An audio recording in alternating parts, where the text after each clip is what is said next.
guys, my name is Cody and I am from Hood to Homestead. If you guys are joining me for the first time, welcome to my home. I am joining in with Anna over from Fermented Homestead to bring you guys some really fun fermentation recipes for the month of February.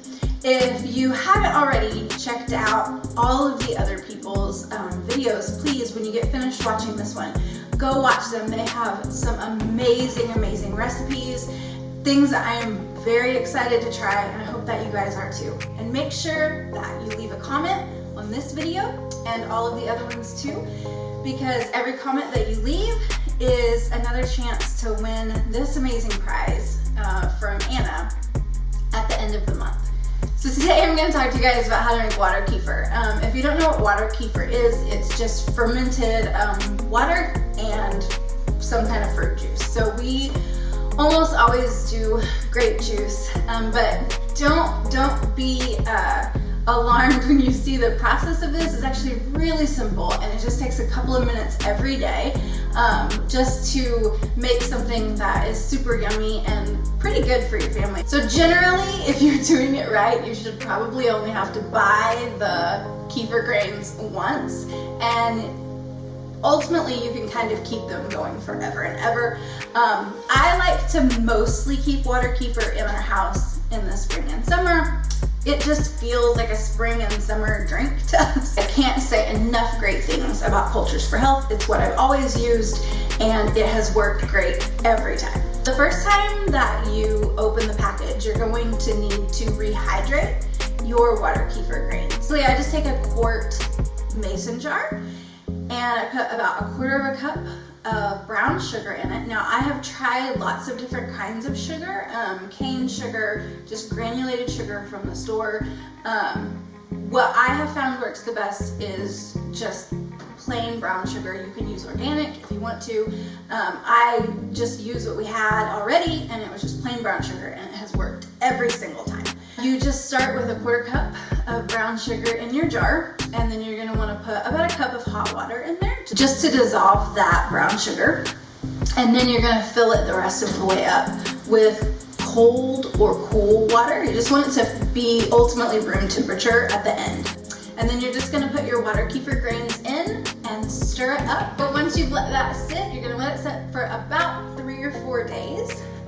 That's going to rehydrate those grains. And then once that is done, you're ready to start making your water kefir. So once those are rehydrated, you're going to just do that same process again. You're going to do sugar, hot water, cool water, stir it all together. Add your rehydrated kefir grains, which at this point, they're going to look kind of like gooey, slimy little pieces of stuff. It doesn't look delicious, but I promise the result that you get in the end is totally worth it. So you're going to put a 1/4 cup of brown sugar back in that jar, another cup of hot water, another 3 cups of cold water, then put your water kefir grains that have rehydrated. You're going to put those back in your mason jar, and you're going to mix that up. You're going to cover it and set it aside. This time you're only going to set it aside. It kind of depends what time of the year it is for me, because if it is cooler, it takes maybe 2 days for my kefir grains to ferment the water the first time.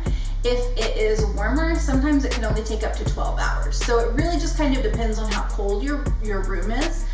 Right now, at this time of the year, it will probably take me 1.5 to 2 days for that water to get fermented the first time. And this time, when it's time to drain that, we're gonna drain what those kefir grains have been sitting in, that sugar water. We're gonna drain that into something that we can catch that water in, because that's the goal. That's the stuff that we want.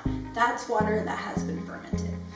So we're gonna just do that same thing. We're going to drain it, sugar, water, kefir grains back in, cover it up, set it on the countertop, and leave it alone for a couple of days, because now you're starting another batch.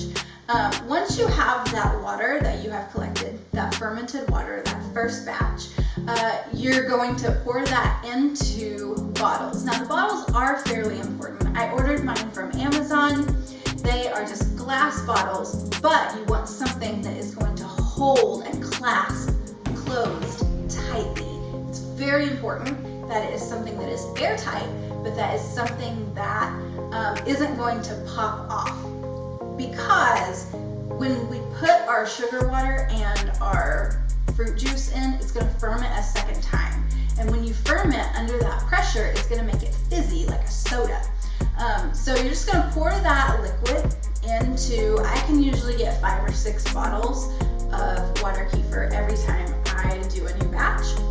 So you just split that up into 5 or 6 different bottles, and then you're going to top each bottle off with whatever fruit juice you choose. We use grape juice in our house because it's just the one that we like the best. I've tried tons of different flavors work, but we always go back to grape because it's definitely our favorite. And then you're just going to close that bottle up, and you're going to seal it, and you're going to put it on your countertop.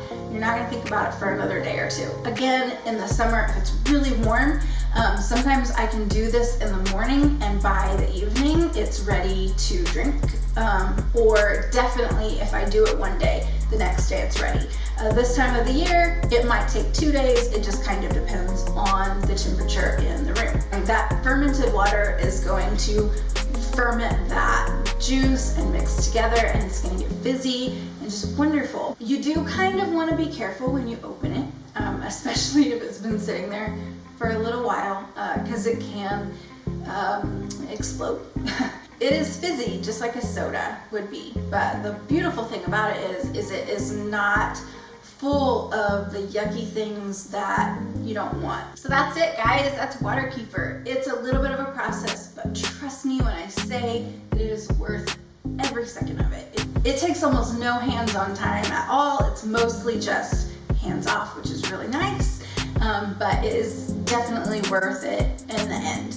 So I hope that you guys liked it. Again, make sure that you are watching all of the videos and commenting on all of the videos that are in this collaboration, and let me know what video has been the most enlightening for you guys so far. I have really loved Tangi's video on the curtido, and I'm very excited to go make that one. Anyway, I hope that you guys will stick around, subscribe, and I make a new video every week, sometimes 2 even, most of the time just 1. And I love to make videos on pantry type recipes, things that I'm making from scratch, and then just life around our farm, or life around our homestead. It's really fun, and I hope that you guys will join us in it. Thanks guys, thanks for watching.